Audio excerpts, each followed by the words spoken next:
All right, what I'd like to do today is start on section 4.3.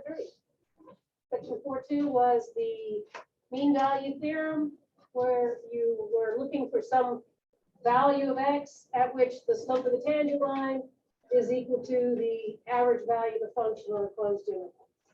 Anybody get a chance to try any of those? Or any of the web works that you want to ask about? And I have no idea what anything's due. No? All good? Okay, then we'll start section 4.3. We draw you this function here. We're going to use the derivative to tell us everything there is to know about the graph of the function.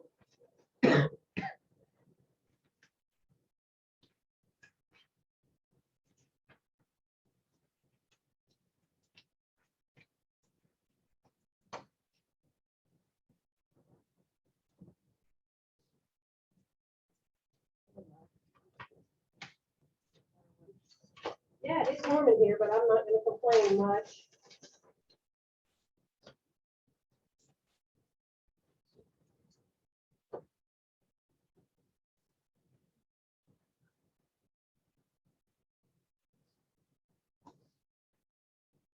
So I'll start backwards. I'll give you the graph and show you what the derivatives look like on a given graph. Then we'll go the other way. We'll take the derivatives and see if we can fit the graph to satisfy all the information that the derivatives give us. So let's draw this little function here.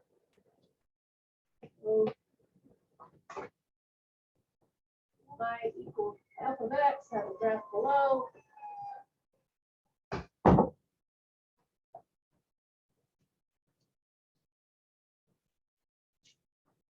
Let's see, let's go that, like that. Sharp corner in it. Something like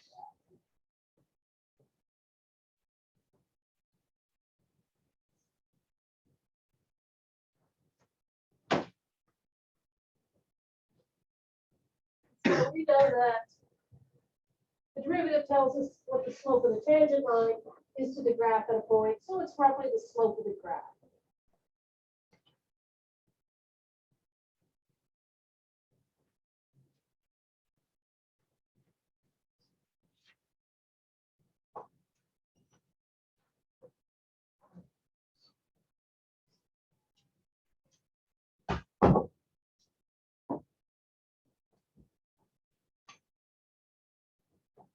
So I'm going to put some points on here and ask you to draw tangent lines at those points.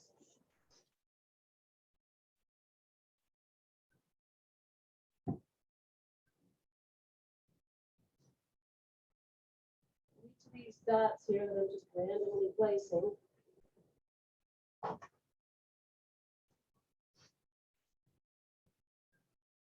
Let's draw the tangent line to the graph at each of those points.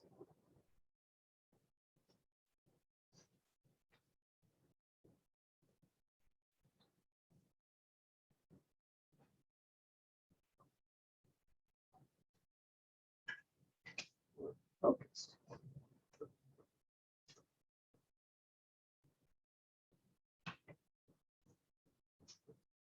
That. So let's see. So draw the tangent line so it touches the graph only at that point. Here it kind of looks something like that. Maybe something like that. Kind of mimics the shape of the graph just locally around that point.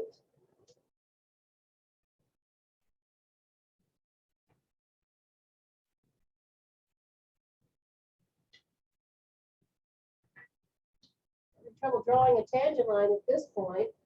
Why? There is no derivative there, right?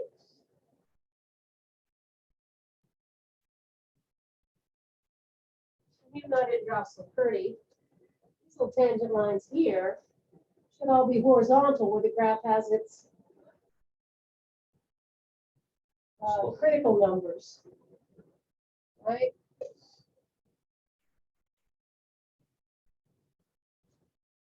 Those in our closed function or closed interval functions were candidates for absolute extreme values.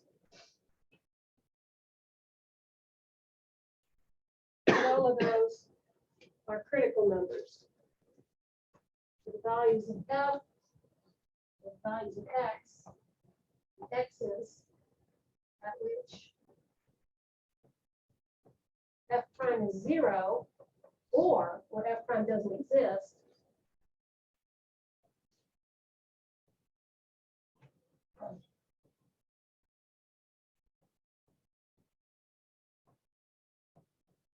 are the critical numbers of the function.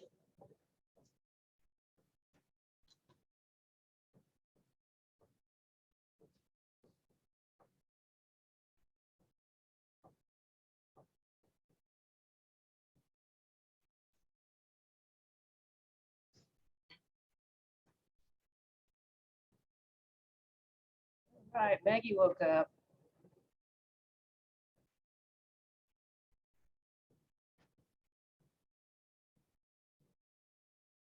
Now look at where the tangent line is leading in this direction. This interval here, on this interval here. I guess I should have drawn one in here. Let me do that. The tangent lines will be leading it upward as you read from left to right there, and then again there. So those are places where the derivative is going to be positive.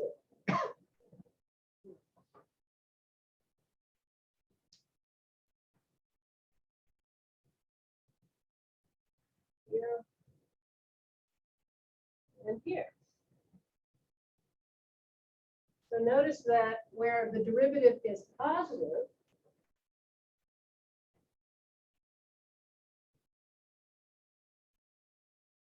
the graph follows them. And as you read from left to right, we're going to say that that graph is increasing.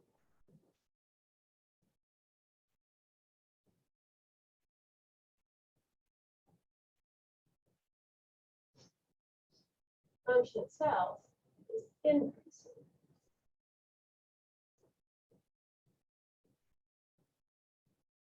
And then the opposite is true where the derivative is going to be negative. Here's a place where the derivative is negative. This whole interval here, and this interval in here.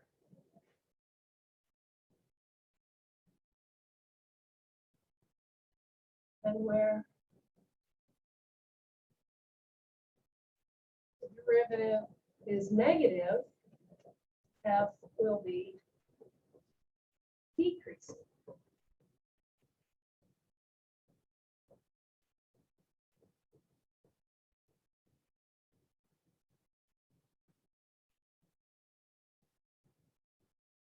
Now we've got derivative equal to 0 in some intervals.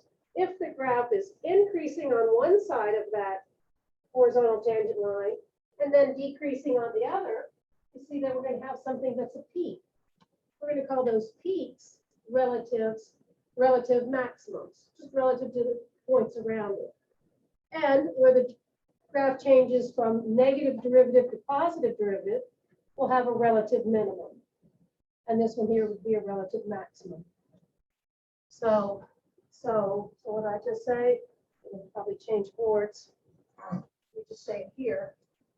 So let's let x is equal to c be a critical number.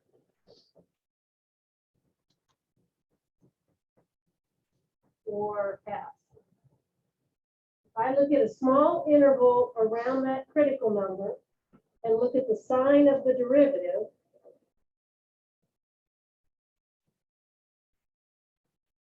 I said if it's positive on this side and negative on that side, then this says that the graph rises and then falls.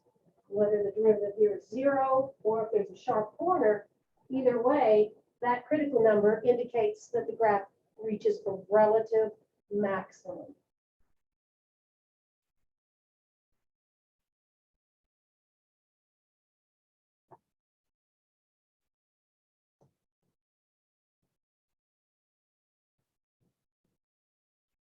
Let's see.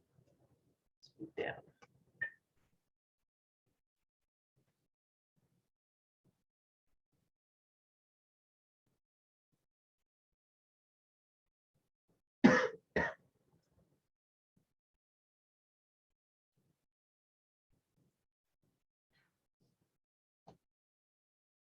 If it goes the other way,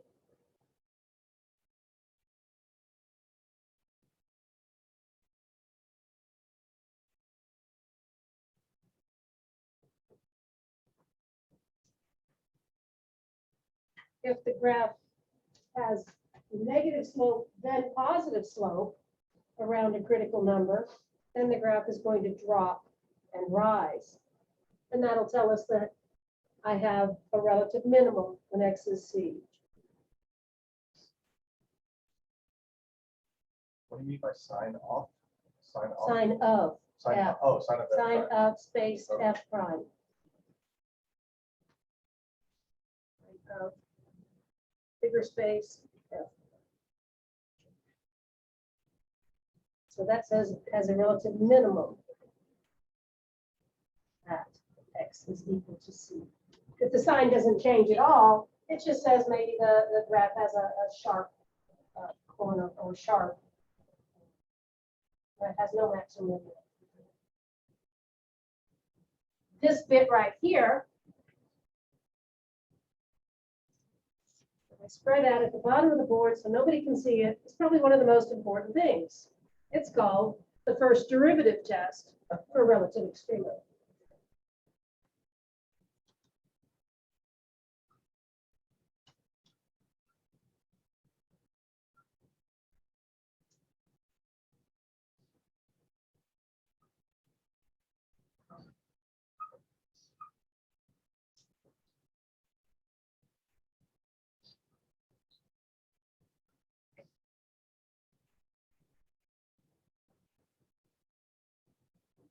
An extreme value is a max or a min. Extrema is plural. So it's talking about where a function possibly have a relative maximum or a relative minimum.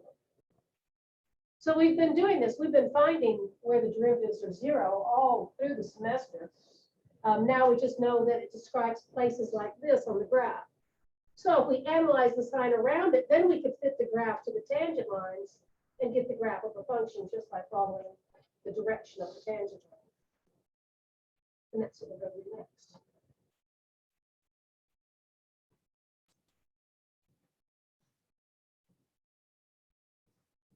So we'll move the board up to here. We'll write the example and then I'll move the camera.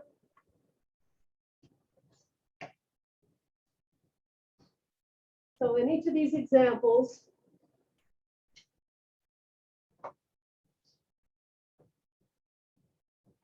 I want you to find all the critical numbers.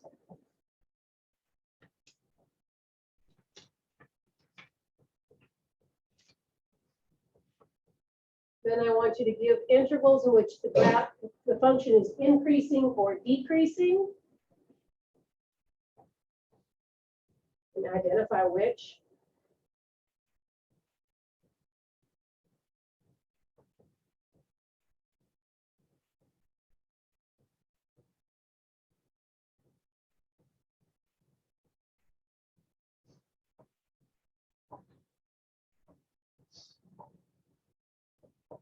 And then I want you to identify any relative max or mins.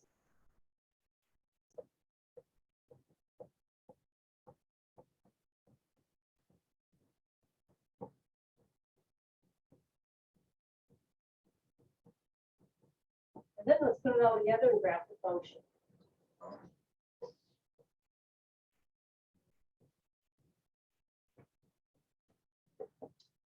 So shift boards here. West, I said. Keep on saying west. There it is, kinda. There we go.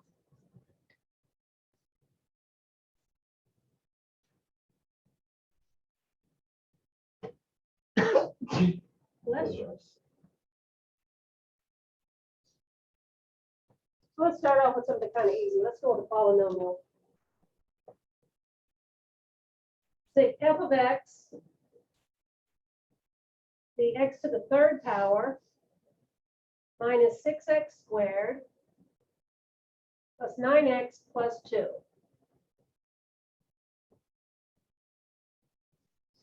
So I bet you almost know what the graph of this looks like already.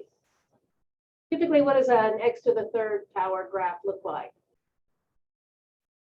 If it's just x cubed by itself, then it's strictly increasing, but this starts turning it around. So it's probably going to be some sort of kind of like a sleepy S.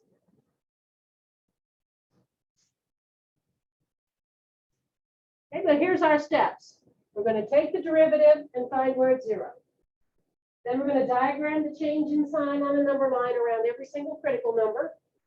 And then we can state from there where it's increasing and decreasing, follow the arrows and decide where we have a max or a min. Plot a few points, we've got the graph. So this one has kind of a quick derivative.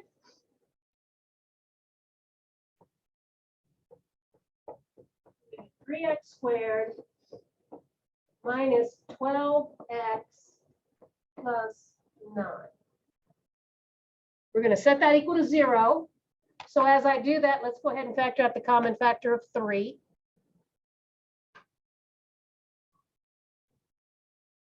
Then we're going to try to factor the rest. What's left is an x squared minus 4x plus 3. Can you factor that? Factors of 3 with the same sign that add to -4. How about x minus 1, x minus 3? Now set each factor equal to 0, and that gives us our two critical numbers.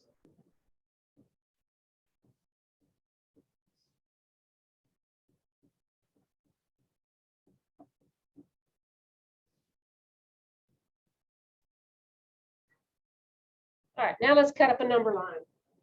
Cut up the number line with 1 and 3 on there.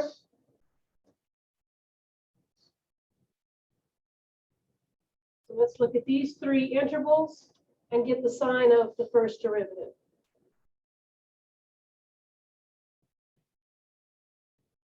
So I'm going to plug things into here. Plug them into the factored form. You check that sign real quick, just like when we check the sign of the velocity function.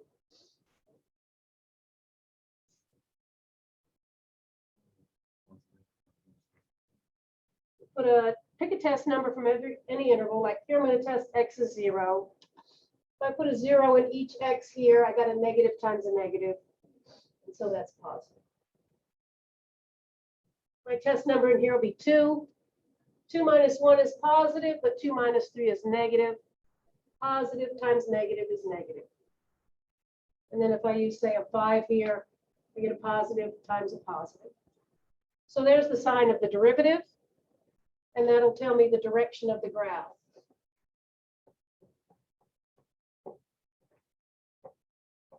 The direction in terms of like increasing. or decreasing. The graph is rising here, falling there, rising here. And here we have no derivative of 0. Okay.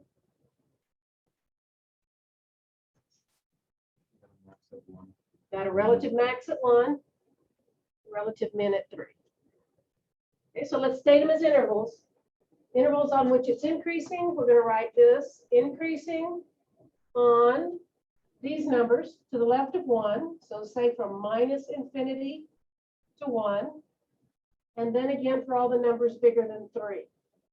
So I'll put my union symbol here from 3 to infinity. Decreasing in between. And that's from 1 to 3. Now let's identify the relative max. You guys told me it's here. And x is 1. And then the other one's a relative min because it turns around in that way.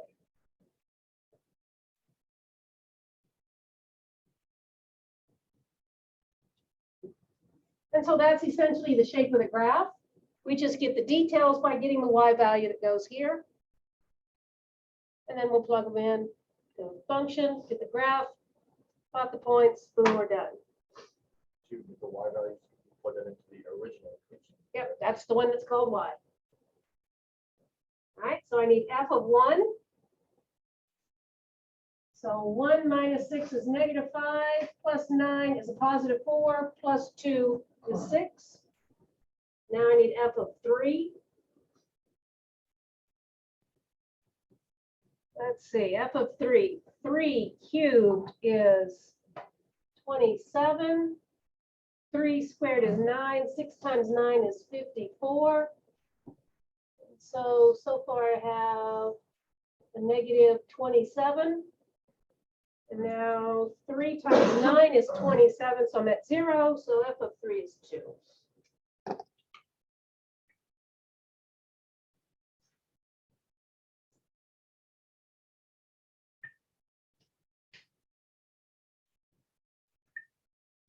I'll put the graph right up here.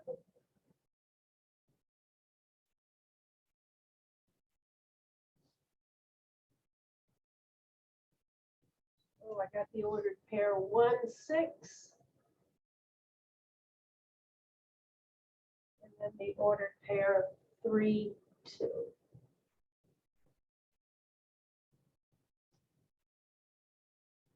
Now I'm going to kind of remind myself what the tangent line does. Here we had horizontal tangent lines. And then we rise until we hit the 1. Drop down until we hit the 3. And then we rise again. And we know we got a polynomial, so draw yourself a smooth curve in there.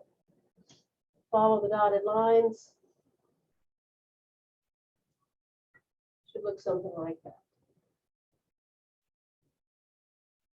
I mean, we already know the y-intercept, so. Yeah, we could have been a little bit more precise and go through 0, 2. Just kind of went with it.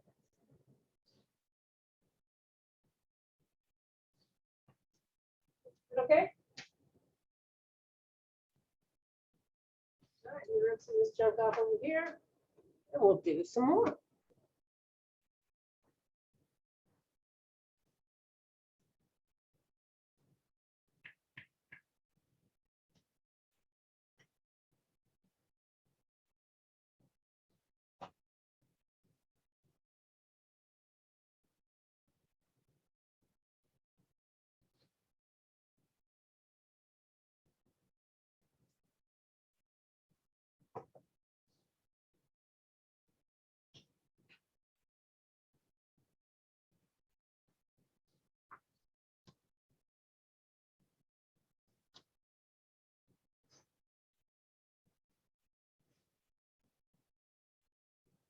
All right, so I guess this time I'm going to give you a 6th degree polynomial.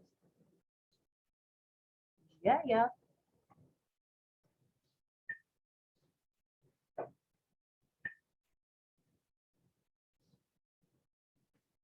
Do the same thing for f of x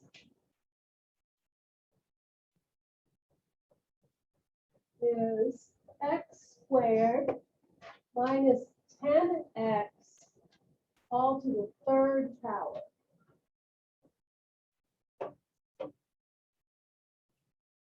Let me see if you can find 3 critical numbers of this function. Take the derivative, set equal to 0. Try to get your derivative factored as much as you can. This bad boy's got 3 critical numbers.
Did you get all three of them?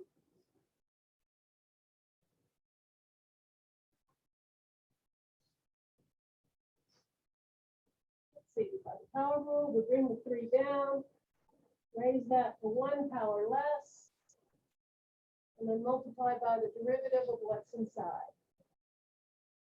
And when we do that, we've got it already factored. Kind of. Close enough for me. The derivative is going to be 0 when any of these two factors are 0.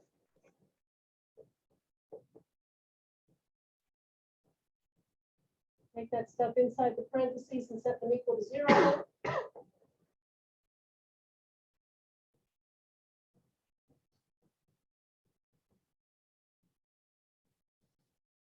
Here I'll pull out an x. I get x times x minus 10.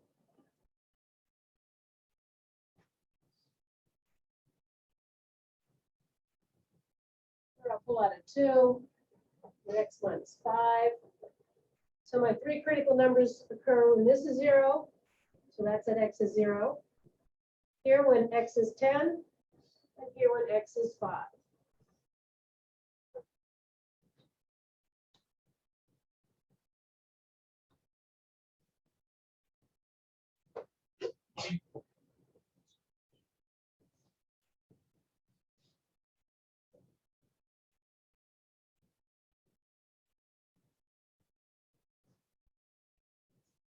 So let's chalk up a number line around those 3 points. 0, 5, 10, and I have 4 intervals, which I'm going to check the sign of the derivative. So let me write my derivative here.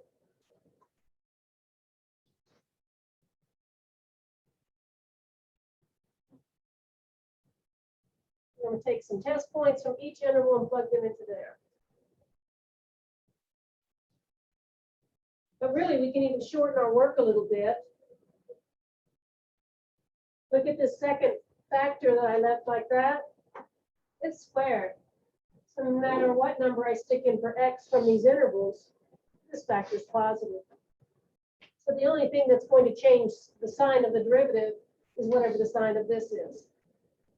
So just make quick work of it. Stick a number from each interval into that and see if that last factor is positive or negative. So if I put a -1 in there, I'm getting a negative number. If I put a +1 in there, I'm still getting a negative number. But when x is 6, that becomes positive. When x is 11, that's positive. Now let's get my red marker and put the direction of f.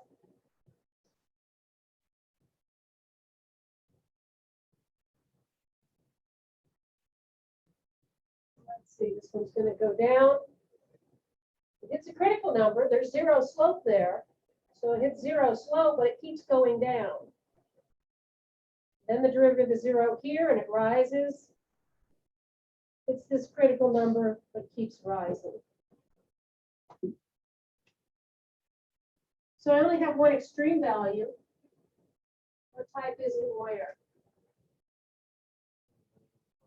We have a relative minimum when x is 5. So let's write all that down. We write our intervals for decreasing. So to the left of 0. And then again between 0 and 5. It's neither increasing nor decreasing at 0, so I have to break it up like that. Then the same deal for the increasing. Increasing between 5 and 10. And then again from 10 on out. And the relative min. at x is 5, no relative maximum.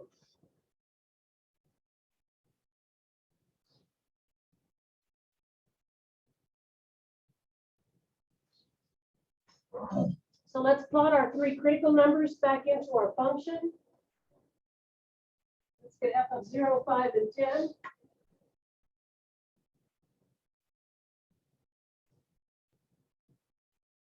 So f at 0 is going to be 0.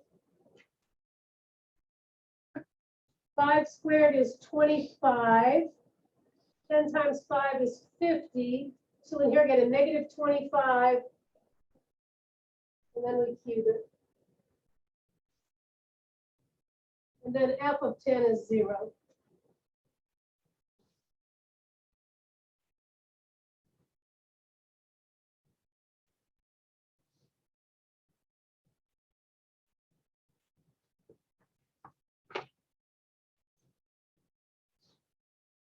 What that could possibly look like. It's 0, 0. Let's get this point right ahead down here. It's 5, negative 25 cubed. And then 10, 0 here.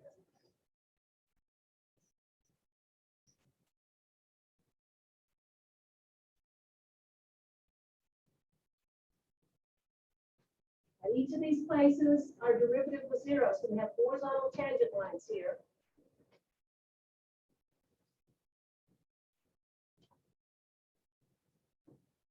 And let's draw in the direction of f. Let it come down, flatten out, but keep coming down, flatten out, turn around, go back up, flatten out, go back up.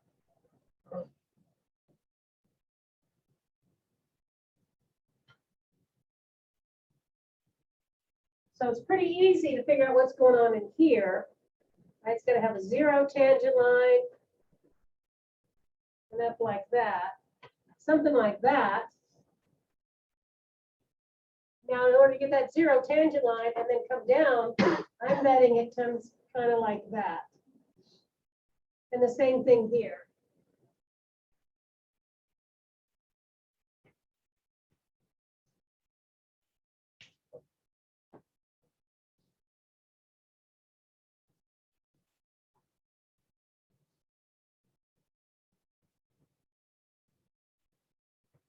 So what we're going to do in a bit here is explore this feature where the graph is decreasing but bowing upward like that. The graph here is said to be concave upward.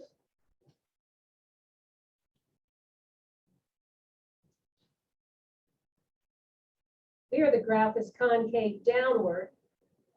It's like that, like the Trig function, so the inverse Trig graph. And here the graph is concave upward. Here it's concave down again. And here it's concave up.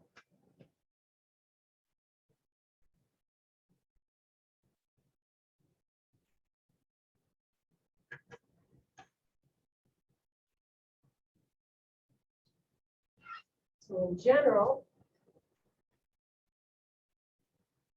concave upward looks like this. So that's an example of something that's decreasing in concave upward. But I can also have increasing in concave upward.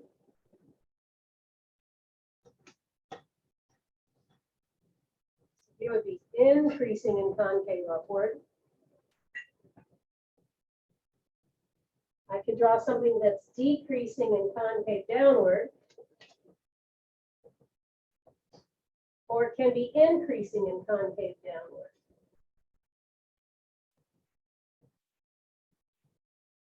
Increasing or decreasing is determined by the first derivative. The concavity will be determined by the second derivative.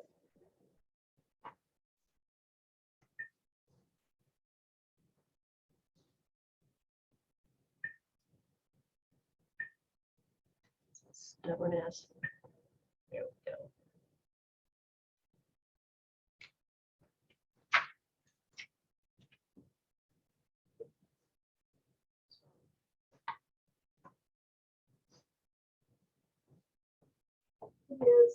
sign of F double prime that will tell us about the concavity.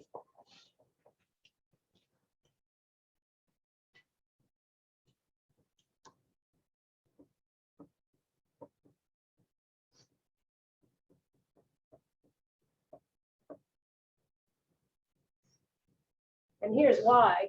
Let me make something that's exaggeratedly concave up and draw you some of the tangent lines here. Here the derivative will be negative, negative, 0, positive, positive.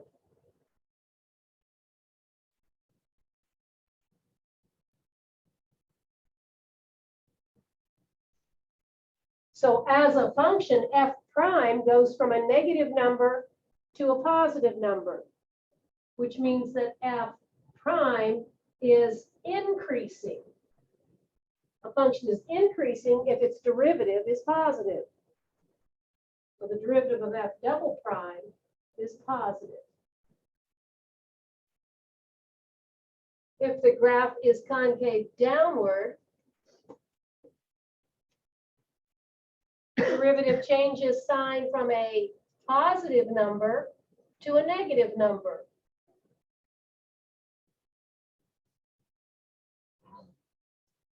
So it goes from a positive number to a negative number means that f prime is decreasing. And a function is decreasing where its derivative is negative. So f double prime is negative.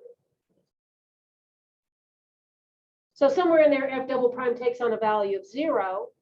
Those points are going to be called points of inflection.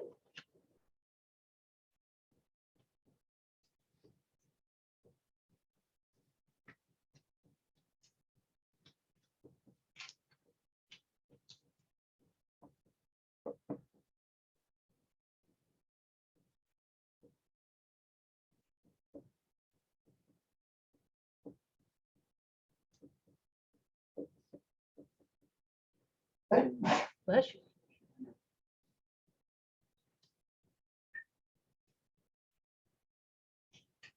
So there are going to be cut points. We'll cut up a number line again, but this time we'll look at the sign of f double prime to tell us about the concavity.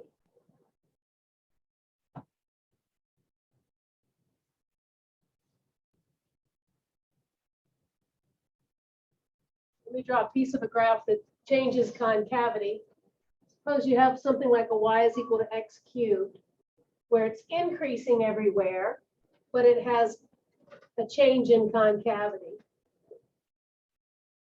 If you had to shape this graph out of a somewhat rigid piece of wire, and you have to bend it down and then bend it up, that point at which it feels the stress of changing from one concavity to the other is our inflection point.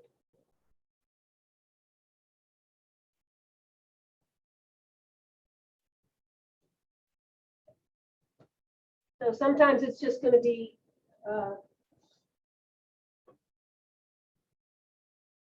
something like this. It looks like in this picture, we're going to have 2 inflection points, maybe 3. We're going to find them because there's a change in concavity. It goes from concave up to concave down, and then it changes to concave up again. So I suspect I've got some inflection points in here.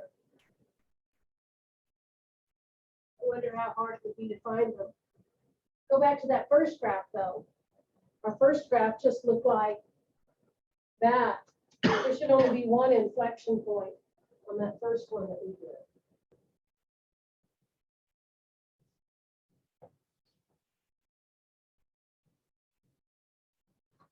So let's go back to it first. In our first example,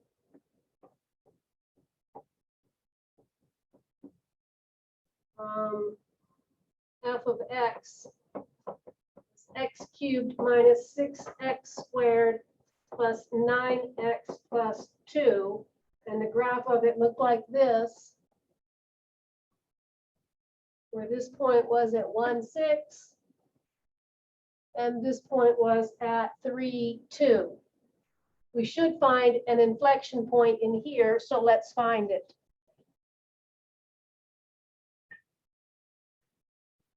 Find the point of inflection.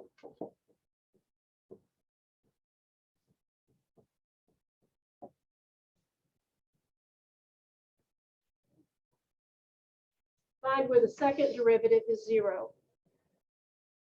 We had our first derivative. Let me remind you what that was. 3x squared minus 12x plus 9. So one more derivative here. And we get 6x minus 12. The inflection point occurs where the second derivative is 0. And so what do you get? X is 2. X is 2 is our inflection point. Then our picture tells us that our graph is concave down to the left of the inflection point and concave up to the right. But let's look at the sign of the second derivative to assure us of that. I'm going to go put x is equal to 2 here, and we're going to look at the sign of f double prime.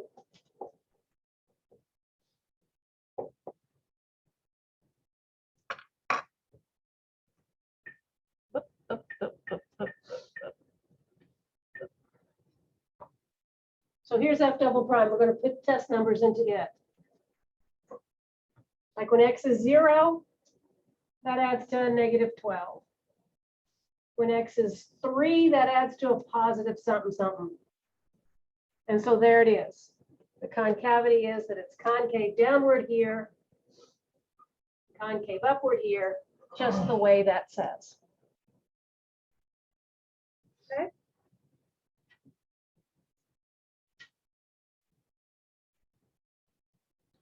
Now, in this example, I suspect there are 4 inflection points.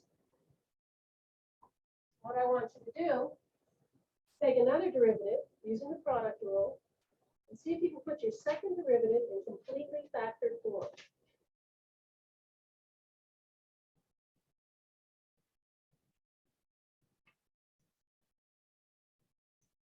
Go back to our second example. See if you can find the inflection points.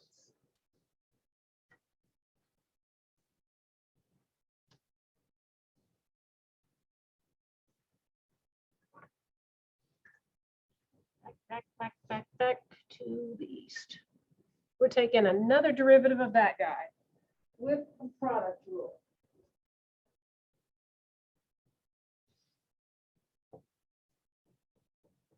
So let's call this the first term and that one the second.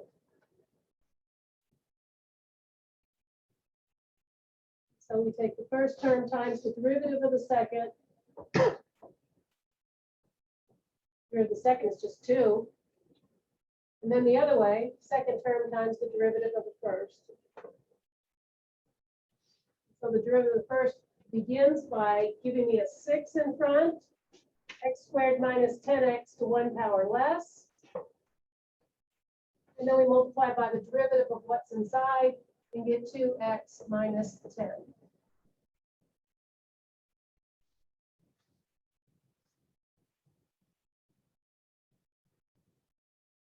I'm not going to multiply that, I'm going to try to factor that. Put these two numbers together, and write that as 6 times x squared minus 10x squared. Put this 6 in front. Then I'm going to put these together as a 2x minus 10 all squared. And then I've got an x squared minus 10x.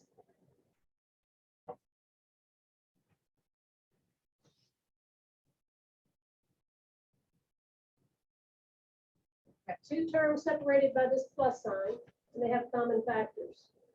It's the greatest common factor between this term and that one. 6 times x squared minus 10x. So let's factor that out. I'm going to take the 6 out. I'm going to take one of those out. That leaves one of them left here. Now I'm at the plus sign. I took the 6 out. I took the x squared minus 10x out. So I've got the 2x minus 10 all squared.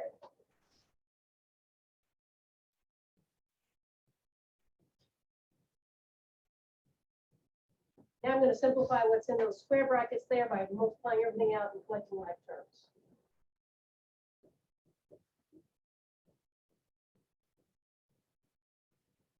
So here, there's nothing to multiply it out. Let's just get rid of the parentheses.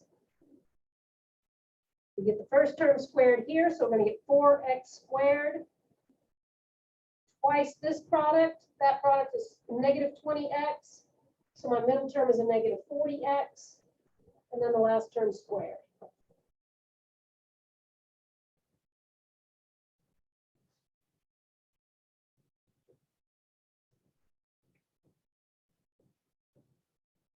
So I'm going to have 5x squared minus 50x plus 100.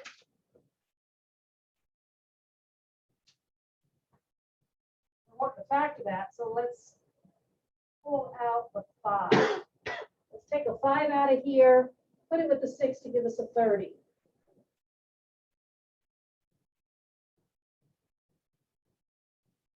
Five's out of here, have x squared minus 10x plus 20.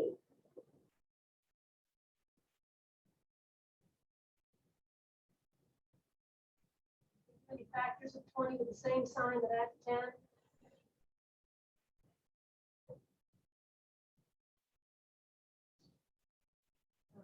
But that means we have to use the quadratic formula. You didn't expect those to be nice numbers. They're going to be really bad.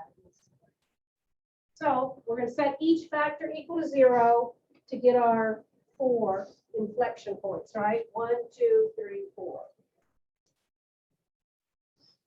So this first factor, x squared minus 10x, is going to be 0 when x is 0 and when x is 10, like it was before.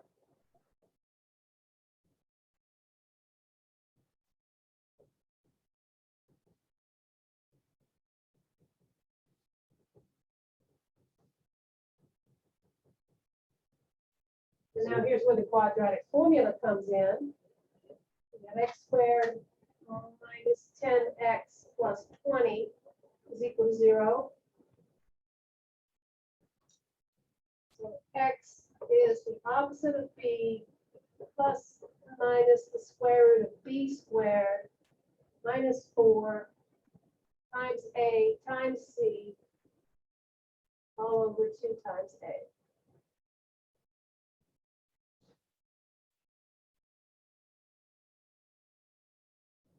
And plus and minus square root of 20 over 2. Simplify the square root of 20 for me. 2 square root of 5. So that's even, that's even, that's even. Let's divide everything by 2 and get our 2 other inflection points at 5 plus or minus square root of 5.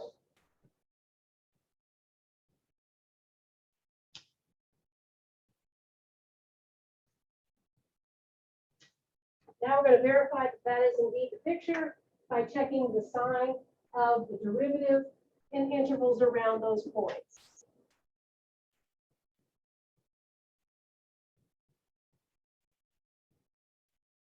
Square root of 5 is a little bit bigger than square root of 4, so it's 2-ish.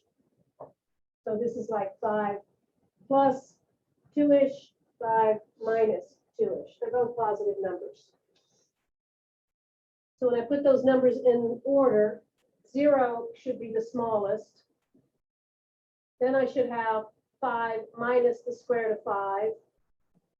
Then I should have 5 plus the square root of 5. Then my fourth inflection point was 10. More often than not, when you have a critical number that's also an inflection point, it's not going to be a relative max or min. Say that again, sorry. If you have critical numbers, right, 0 and 10 are both critical numbers, and they're also inflection points, then often, more often than not, they're not going to be relative extreme values. They're just gonna be places where the graph flattens out a bit and Oh. turns around.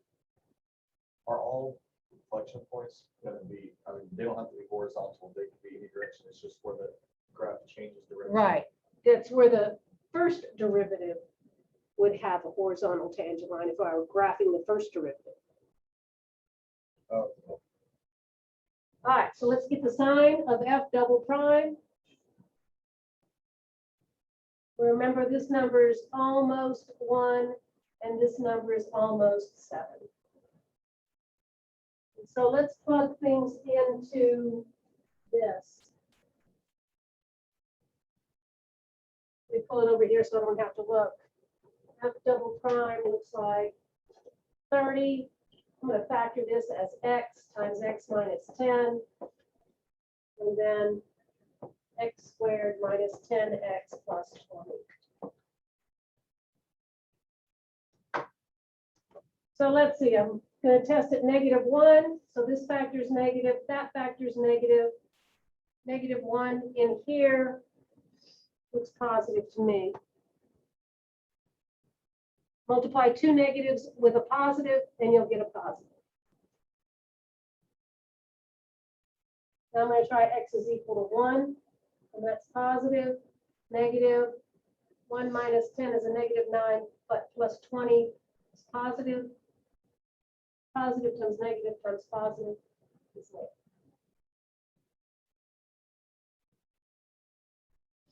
You pick something that's easy to square in here.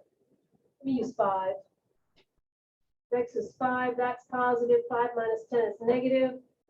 25 plus 20 is 45, minus 50 is negative. So my derivative positive there.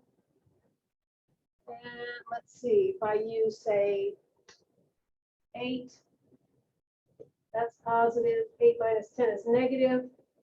64 minus 80 plus 20 is positive. Positive, negative, positive, multiply together is negative. And then x is 11 maybe, gives me positive, positive. 121 minus 110 plus 20 is positive.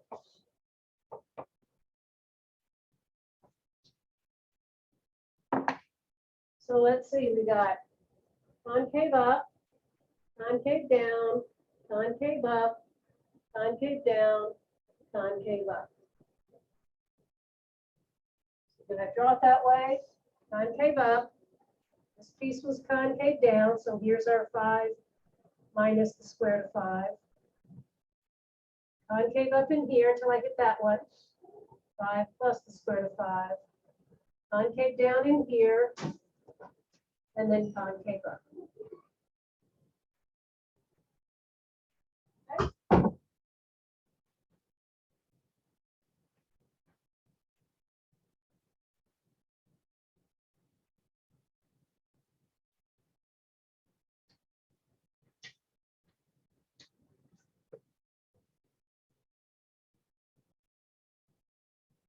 All right, so I still haven't put all of you asleep, but I'm working on it.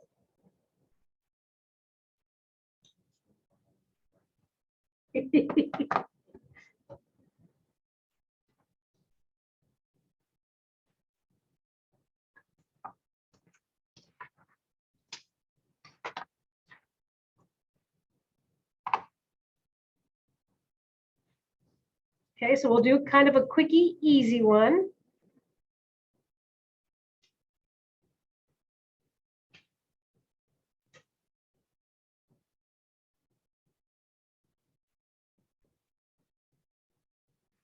Another polynomial. We want to go all the way through here.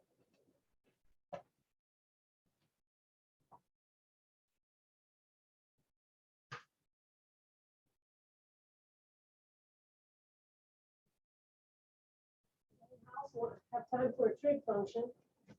Let's see how fast you can whip this one out.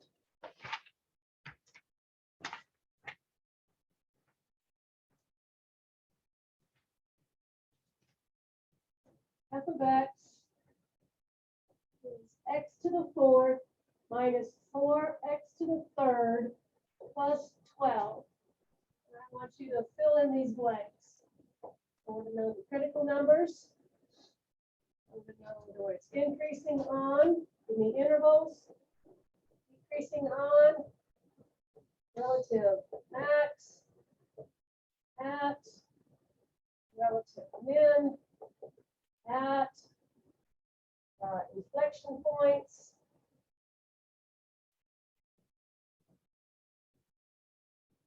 concave up on, concave down on. Fill in those blanks and see if we can get a graph out of this real quick. X to the fourth minus 4x cubed plus 12.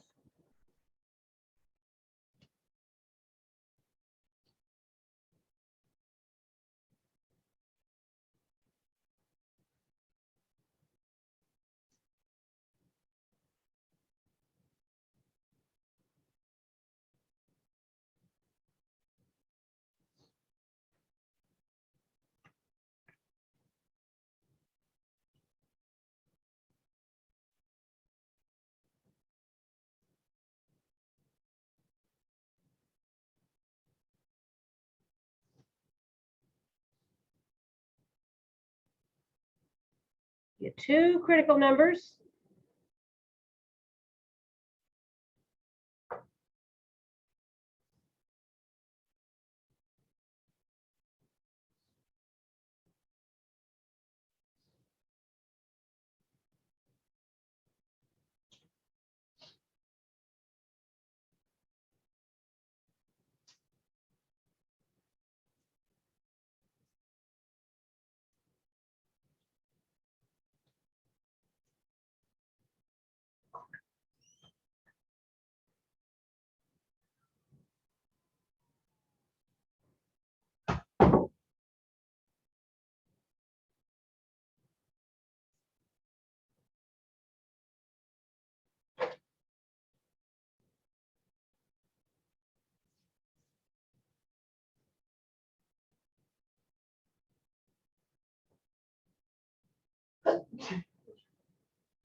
And two inflection points.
derivative. And prime is 4x cubed minus 12x squared. Set that equal to 0. As I do that, I'm going to pull out the greatest common factor of 4x squared. And that leaves me an x here, minus 3 there. Set each factor equal to 0. And your two critical numbers are x is 0 and x is 3.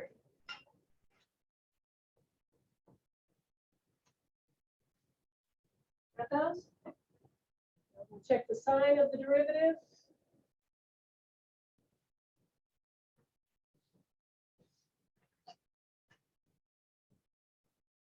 My first factor is again squared. So whatever happens to the derivative is what this sign is going to be. So if I put a -1 in for x, -1 minus 3 is negative. Put a +1 in for x, 1 minus 3 is still negative. Put anything bigger than 3 in there, and it'll be positive. So the direction of f, negative slope, it's going to flatten out a little bit at 0, because remember the derivative there was 0. It's going to keep decreasing, flatten out at 3, and then go back up. So I'm going to write that it decreases here and here, decreasing on minus infinity to 0, and then again from 0 to 3. And it increases to the right of 3. So from 3 to infinity. From that picture, what's our conclusion on the relative mass? There isn't any. But there is a relative min where? When x is 3. Do I agree with that? What were the two inflection points? 0, 2. 0 and 2. Good. Let's take the derivative. 12x squared minus 24x is that derivative. Set the second derivative to 0. I'll pull out a 12x. And there's the x minus 2. So we get x is 0 and x is 2.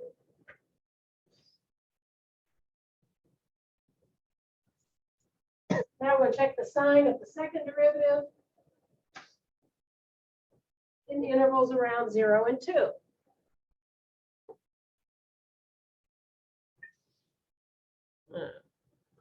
Cuts off my graph up there. Let's go back up. Sign of FW5.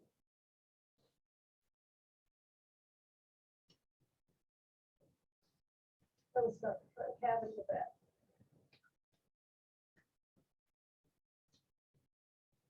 So I'm plugging numbers into 12x times x minus 2. So x is -1, I get negative times negative, positive. +1, I get positive times negative, negative. And if x is 3, I got positive times positive. Concave up where the second derivative is positive, concave down where it's negative. So I write that concave up to the left of 0, and then again to the right of 2, concave down in between.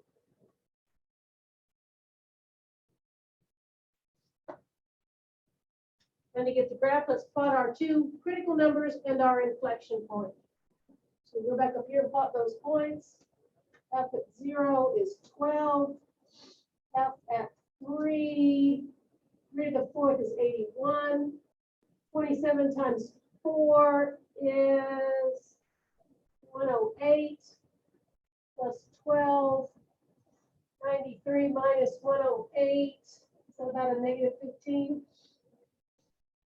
Level 2, 16 minus 32 plus 12, 16 3 plus 12 is maybe a 4. I'm close enough. Plotting some points there. I need to learn to graph it, so let's put them over here. Graph big enough so you can see it. Still doesn't have to be beautiful. It's 0, 12 right here. 3, negative 15, we'll put way down here. And somewhere in here we have 2, negative 4. That's 3. Negative 4.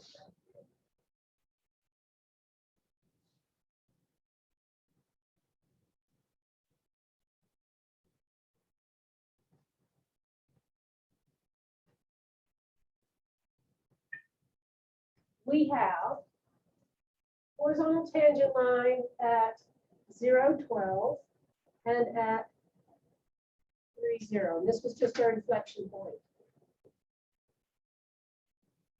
Our graph has to drop, keep dropping until it hits that, and then rise.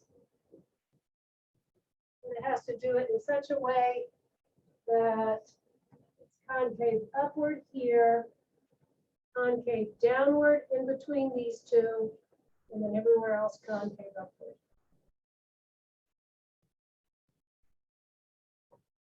So starting over here, I want to take it decreasing but concave up. So we start with our 0 slope and make it decreasing and concave up. Connect these two dots with decreasing and concave down.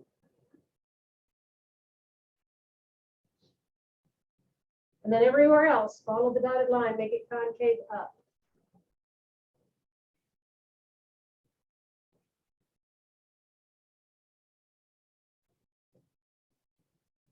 It looks like it wanted to be a parabola, but somebody gave it one of those.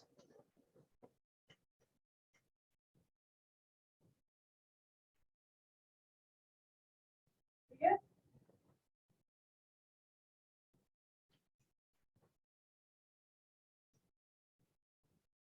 We don't have time to finish the next graph. We're going to start it anyway. I want to see if you can find critical numbers of a trig function. But you know, trig functions start to repeat their values. So let's just concentrate on all of the critical numbers in between negative 2 pi and pi for this function here.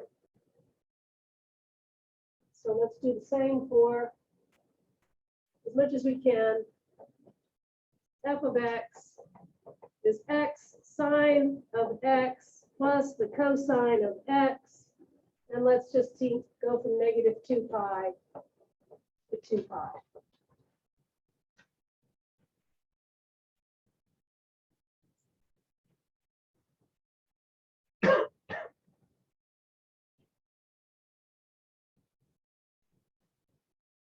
See if you can find me 6 critical numbers in that interval.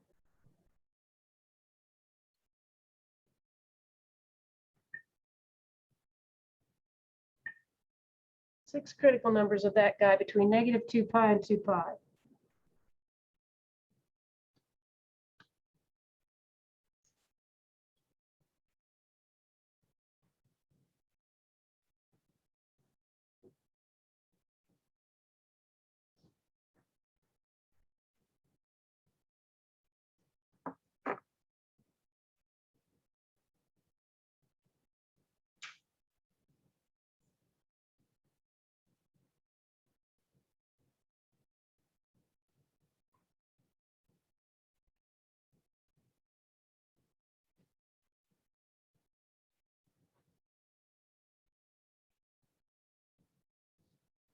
Make sure you remember to do the product rule right here.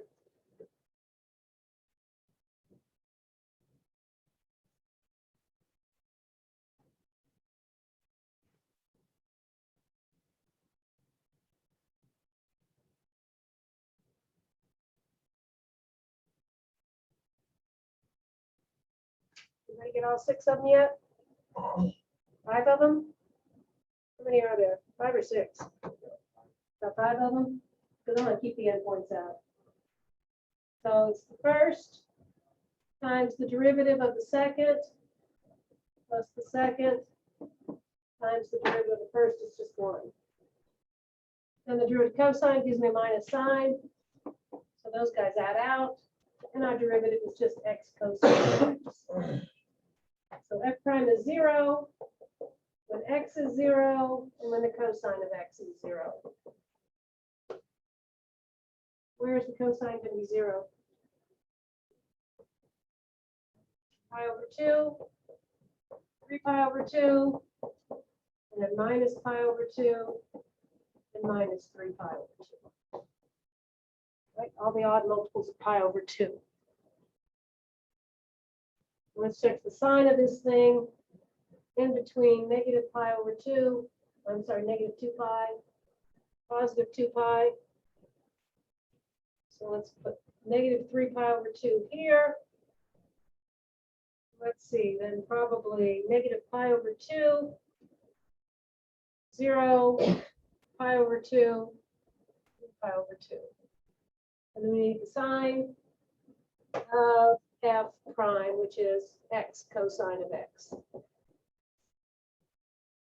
anybody know what the cosine of pi thirds is?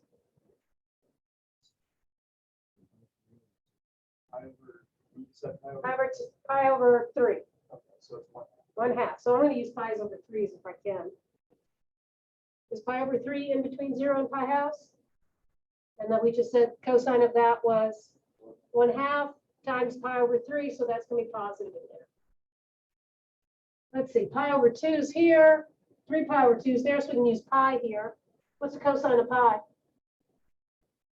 So it's -1 times pi, so it's negative. From 3 pi over 2 to 2 pi, that represents, right, quadrant 4. Cosine is positive in quadrant 4. X is positive in there. Positive times positive is positive. Cosine of negative pi over 3 is the same as cosine of pi over 3.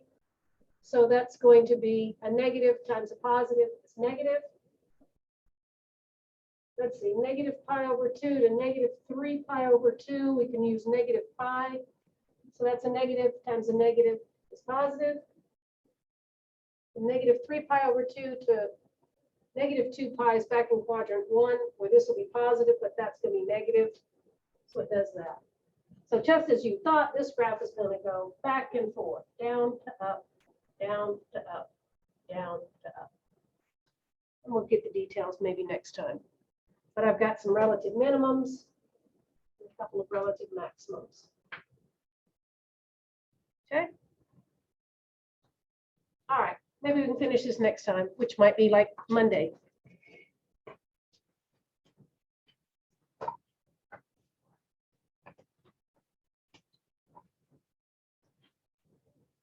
Try to get you in web work up here so your weekend's not terribly boring. I want you roaming the streets.